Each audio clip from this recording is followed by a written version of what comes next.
Magandang araw, ako si Doktor. Ngayon pag-usapan natin ang isang paksa na madalas pinagtatalunan sa hapagkainan at sa social media, baboy. Maraming Pilipino ang lumaki na may paniniwala na ang baboy ang pinakamasamang pagkain para sa katawan. Kapag may high blood, bawal ang baboy. Kapag may kolesterol, iwasan ang baboy. Kapag may sakit sa puso, tanggalin ang baboy. Pero ngayon, kailangan nating huminto sandali at itanong ang tamang tanong. Talaga bang baboy ang pinakaproblema? O may mas delikadong pagkain na araw-araw nating kinakain pero hindi natin pinapansin? Simulan natin sa katotohanan. Ang baboy ay karne. May protina ito na kailangan ng katawan para sa muscles at repair. May taba rin ito? Oo, may saturated fat. Kapag sobra ang taba at araw-araw, pwedeng makasama. Pero hindi lahat ng taba ay lason. Ang katawan ay marunong gumamit ng taba bilang energy. Ang problema ay hindi ang baboy mismo. Ang problema ay ang dami, dalas, at paraan ng pagluluto. Ngayon, ihambing natin ito sa mga pagkain na madalas hindi tinatanong ng tao. Una, processed food. Ito ang pinakatahimik pero pinakamapanganib. Hotdog, longganisa, bacon, ham, corned beef, instant noodles, delata. Araw-araw itong kinakain ng marami. Madalas ito ang almusal, tanghalian, at minsan hapunan. Ang mga pagkaing ito ay puno ng asin, preservatives at artificial additives. Ang sobrang asin ay nagpapataas ng blood pressure. Ang preservatives ay nagdudulot ng chronic inflammation. Hindi ito agad nararamdaman, pero sa loob ng maraming taon, dito nagsisimula ang sakit sa puso at kidney. Pangalawa, matatamis na inumin. Soft drinks, powdered juice, milk tea, iced coffee na puno ng asukal, energy drinks. Maraming tao ang umiiwas sa baboy pero umiinom ng matatamis araw-araw. Isang baso lang pero may laman na asukal na katumbas ng ilang kutsara. Ang asukal ay direktang tumatama sa insulin system ng katawan. Sa umpisa, kaya pang mag-adjust ng katawan. Pero kapag araw-araw, unti-unting nagkakaroon ng insulin resistance. Dito nagsisimula ang diabetes, taba sa tiyan, at fatty liver. Mas mabilis itong makasira kaysa sa isang pirasong lechon paminsan-minsan. Pangatlo, refined carbohydrates. Puting kanin na sobra-sobra. Tinapay na pino, pancake, donut, cake, biscuit. Akala ng marami, ligtas ito dahil hindi karne. Pero ang refined carbs ay mabilis nagiging asukal sa dugo. Kapag mataas palagi ang blood sugar, mas maraming insulin ang inilalabas ng katawan.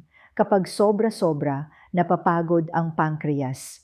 Ito ang tahimik na landas patungo sa diabetes at obesity. Pang-apat, maling pagluluto. Hindi lang kung ano ang kinakain mo, kundi paano mo ito niluluto. Paulit-ulit na ginamit na mantika. Deep fried araw-araw. Ang mantikang pinainit ng paulit-ulit ay nagiging toxic. Naglalabas ito ng free radicals na nagdudulot ng oxidative stress. Kahit gulay pa ang iprito mo sa ganitong mantika, nagiging delikado ito sa katawan. Hindi baboy ang problema dito. Mantika ang problema. Panglima, alak. Madalas hindi ito kasama sa usapan tungkol sa pagkain, pero malaking bahagi ito ng problema.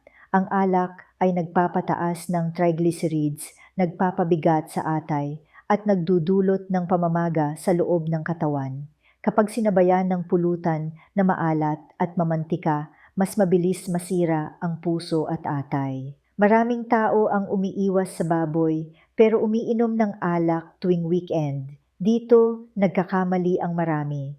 Ngayon balik tayo sa baboy. Kung kakain ka ng baboy paminsan-minsan, maayos ang porsyon at hindi laging piniprito sa maraming mantika, hindi ito automatikong sisira sa kalusugan mo. Ang katawan ay kayang mag-handle ng ganitong pagkain kung ang kabuuang lifestyle mo ay maayos.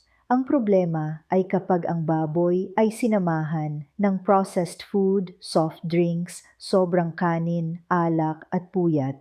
Doon nagsasabay-sabay ang stress sa katawan. Maraming Pilipino ang natatakot sa baboy pero hindi natatakot sa instant noodles gabi-gabi. Natatakot sa lechon pero hindi sa 3 basong soft drinks sa isang araw.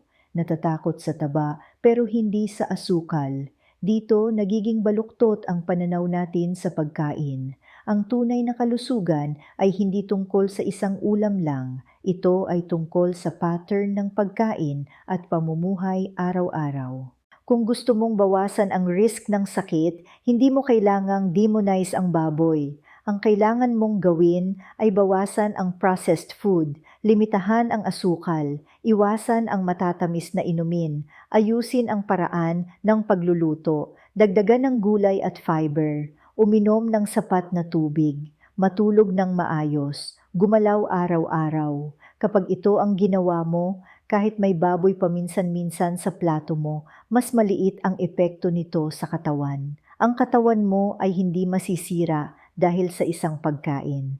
Nasasaktan ito dahil sa paulit-ulit na maling desisyon araw-araw. Hindi biglaan ang sakit. Unti-unti itong nabubuo, tahimik, dahan-dahan. Kaya nga kailangan nating magdahan-dahan at mag-isip bago sisihin ang isang pagkain lang. Kung ikaw ay may high blood pressure, diabetes o sakit sa puso, mas mahalaga ang kabuuang lifestyle kaysa sa pag-iwas sa isang uri ng karne. Kumonsulta sa doktor, alamin ang tamang porsyon, huwag matakot sa pagkain.